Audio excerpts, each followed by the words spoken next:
Hey everyone, this is Danny. Thanks so much for tuning in. This is episode number 258. I want to thank you for taking this time with me as we continue our journey into the book of Mark. We are in chapter 13. I released this episode a little sooner than normal just because, frankly, I had some extra time. And so I wanted to get that one out. We are getting close to the end of Mark. And I have some ideas for future episodes. I want to do kind of topical teachings regarding, certain things that have come across just recently in some of my conversations. As I kind of navigate those thoughts and questions, I think it would be helpful to both myself and to you as the one listening to get some biblical perspectives, and hopefully they can add some value in our understanding on these topics as it relates to, certain questions that we kind of see floating around or frames of thought. But as we make our way through Mark, today we find ourselves in chapter 13. This is quite an interesting chapter. I won't spend as much time unpacking bits of it because I actually went into quite a bit of depth. I wrote a book called Understanding Biblical End Times. I actually read it chapter by chapter on this podcast, so you have access to that for free. I do have this book available for purchase on Amazon. So there's a link in the description there if you wanted to get a copy, to have a physical one, make notes and stuff. But you can always listen to it for free. I did that because I think it's such an important topic and one that we don't, I think, in a majority of circles gets taught correctly, and it has a significance. It's important for us to think accurately about what we call the end times, because depending on how we think about it determines a lot of how we are right now, how we kind of conduct ourselves in this day, this age. And so I felt it was important to make that available. So again, you can go through those episodes, Understanding Biblical End Times, and so I won't really unpack this chapter that much from that perspective, but just maybe as other things pop up as we read. So we'll just begin in the text, chapter 13. As Jesus was leaving the temple, one of his disciples said to him, "Look, teacher, what massive stones, what magnificent buildings." "Do you see all these great buildings?" replied Jesus. "Not one stone here will be left on another. Every one will be thrown down." As Jesus was sitting on the Mount of Olives opposite the temple, Peter, James, John, and Andrew asked him privately, "Tell us, when will these things happen? And what will be the sign that they are all about to be fulfilled?" Let's put ourselves in their shoes for just a moment. You're looking at this grand temple, magnificent, monumental, construction. And what a shock that must have been to hear. I mean, I imagine it would have very likely taken their breath away. Like, what are you talking about? How is that possible? What does that look like? What is the context for that? And so I just imagine that would be a significant thing to hear. And I just notice this typically when we see Peter, James, and John interacting with Jesus in kind of this kind of inner circle thing.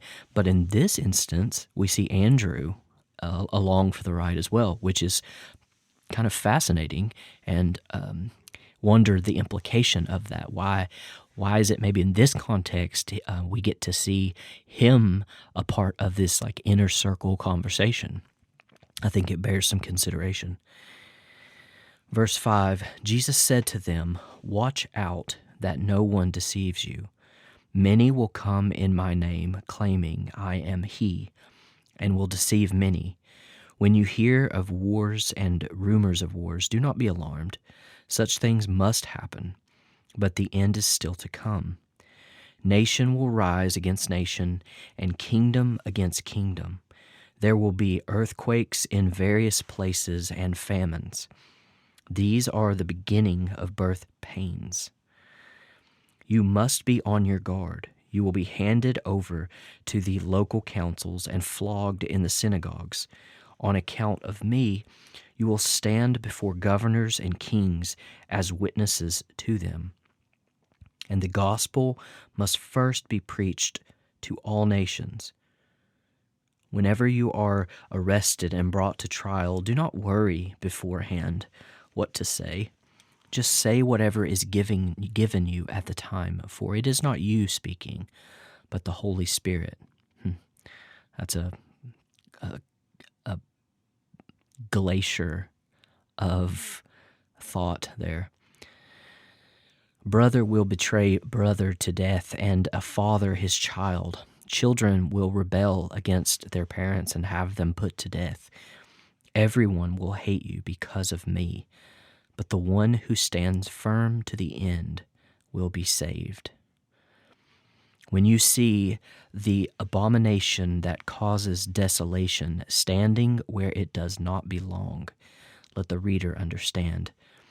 Then let those who are in Judea flee to the mountains. Let no one on the housetop go down or enter the house to take anything out. Let no one in the field go back to get their cloak. How dreadful it will be in those days for pregnant women and nursing mothers. Pray that this will not take place in winter, because those will be days of distress unequaled from the beginning, when God created the world until now, and never to be equaled again. That's an interesting statement. If the Lord had not cut short those days, no one would survive. But for the sake of the elect, whom he has chosen, he has shortened them. At that time, if anyone says to you, "Look, here is the Messiah," or "Look, there he is," do not believe it. For false messiahs and false prophets will appear and perform signs and wonders to deceive, if possible, even the elect. So be on your guard. I have told you everything ahead of time. Now, I do want to put a little pin here in this statement that Jesus makes. Remember, these are the words of Jesus.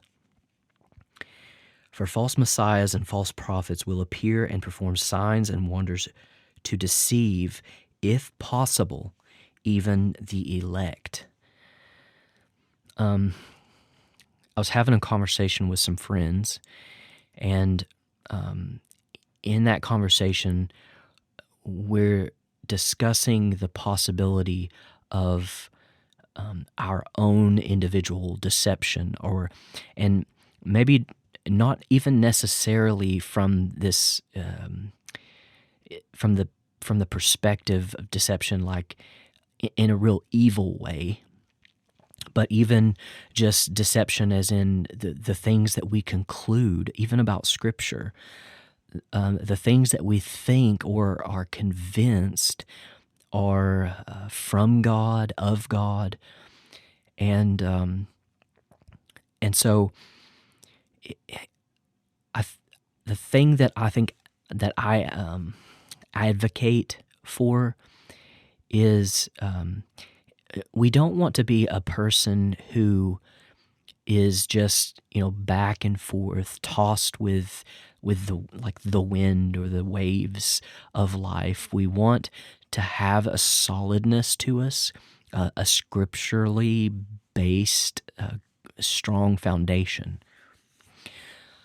But also, in light of that, we also need to have, I think, a sober reflection of the potential that we have to be deceived. It's it's interesting, Jesus' words here, and says that false prophets, false messiahs, they will do these great things, these wonders, these signs, and in doing so to deceive, if possible, even the elect. Jesus hangs that up in the air and doesn't say it's impossible. He says if it's possible, even the elect, the ones chosen by God before the foundation of the earth to salvation. Some of our Calvinist friends really love this, especially the predestination piece of it. But it's a sober reminder of our the potential that is housed within the human heart to be deceived. You often will hear something like "listen to your heart," follow your heart, or trust your heart, or trust your instincts. A lot of these little catchy phrases that often sound good, but the heart is a wickedly deceptive organ, and what we think about things and what we desire, we can often get our wires crossed. So I think, especially in this portion, this verse, to me, it's a very sober reminder that we ought to be vigilant to the potential in our own lives to being deceived. If we think that we've got it figured out and there's no other option but God is speaking this to me, we ought to be careful. We ought to remember this passage where Jesus says, if it is possible, even the elect of God could be deceived by this moment. And if that moment is possible, other moments are possible. Now, don't mishear this as a way to kind of unravel your faith or what you believe to be true of God, though sometimes those things are important because a lot of things we conclude or presume are incorrect. And so sometimes those pieces are needed to be deconstructed. Think about was it the disciples or some of the people following Jesus, and they see the blind man and they ask Jesus, who sinned, this man or his parents? And it was only one or the other. And in their mind, that's what they knew to be the case. Which one was it, this man or the parents? And Jesus says, neither. And so it took a deconstruction of their paradigm to be brought into a more full or better revelation of the truth. And so don't think deconstruction is always this negative thing. I know for a couple years there, it was very. It kind of carried with it a certain idea of breaking down our faith and kind of restarting a fresh look at things, and so that can kind of have a negative connotation to it. But I think that is important to remember. Even if possible, the elect to be deceived. So let's keep a somber reminder to our potential in that subject. Verse 24, but in those days following that distress, the sun will be darkened, and the moon will not give its light. The stars will fall from the sky, and the heavenly bodies will be shaken. That's a quote, a passage from Isaiah 13:10 and 34:4. Verse 26, at that time people will see the Son of Man coming in clouds with great power and glory. And he will send his angels and gather his elect from the four winds, from the ends of the earth to the ends of the heavens. Now learn this lesson from the fig tree. As soon as its twigs get tender and its leaves come out, you know that summer is near. Even so, when you see these things happening, you know that it is near, right at the door. Truly, I tell you, this generation will certainly not pass away. Pay close attention to this verse. This is a crucially important part that that really gives some clarity to what Jesus is saying. The context of it all, the impact to what he's saying plays into this verse so immensely. Truly, I tell you, this generation will certainly not pass away until all these things have happened.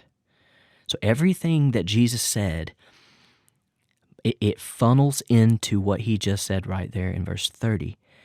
I tell you the truth, this generation, who he is talking to, will certainly not pass away until all, what's all mean? All, everything. All these things have happened.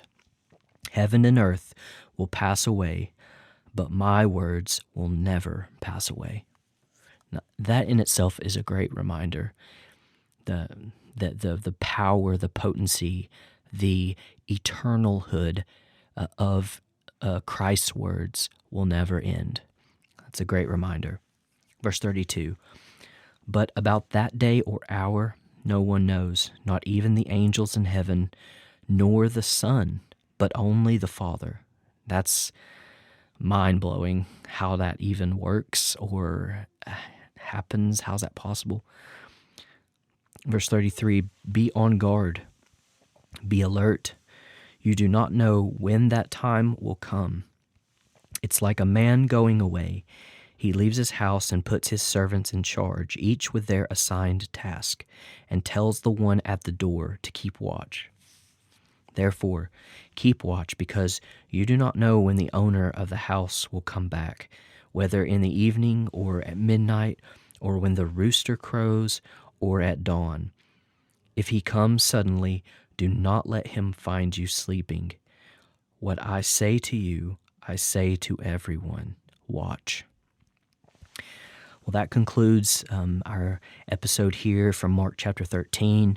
Again, I talk about this kind of section, dialogue in great detail in Understanding Biblical End Times, one of the books that I've written. You can find the link to Amazon or visit the previous episodes. You can get it audio read to you by myself for free.